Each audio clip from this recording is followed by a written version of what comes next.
నేను సవాలు విసురుతున్నా. అది ఢిల్లీలో ఉండే మోడీ అయినా సరే, గల్లీలో ఉండే కేడీ అయినా సరే, చర్చ పెడతాం. పార్లమెంటులోనా, అసెంబ్లీలోనా? రైతు రాజ్యం ఎవరు తెచ్చిండ్రు?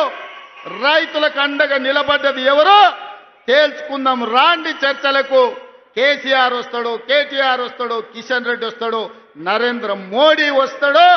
కాంగ్రెస్ పార్టీ కార్యకర్తలను తీసుకొని నేను వస్తా అని సూటిగా సవాలు విసురుతున్న మిత్రులారా.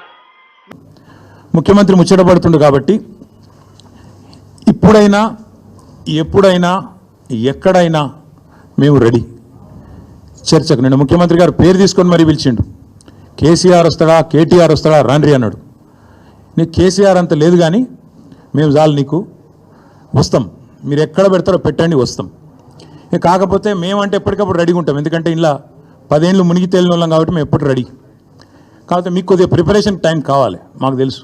వారికి 72 గంటల సమయం ఇస్తా ఉన్నాం. లేదు ముఖ్యమంత్రి గారు కనుక ముచ్చటపడి లేలే మా సొంత ఊరికే రండి కొండారెడ్డిపల్లి కంటే అక్కడికైనా వస్తాం, లేదు మా సొంత నియోజకవర్గం కొడంగల్లో పెడతా నేను అంటే నీ ఇష్టం, అక్కడైనా పెట్టు. లేదు మా నాయకుడు కేసీఆర్ గారి సొంత ఊరు చింతమడకకు వస్తావా, అక్కడ రెడీగా ఉంటాం. లేదు మా నాయకుడు కేసీఆర్ గారి నియోజకవర్గం గజ్వేలు, అక్కడికి వస్తావా, నీ ఇష్టం. ఊరు నీ ఇష్టం, ప్లేస్ నీ ఇష్టం, సమయం, డేటు అన్నీ నీ ఇష్టం. నేను రెడీ. మా పార్టీ తరపున నీ సవాల్ను స్వీకరిస్తూ ఉన్నాం.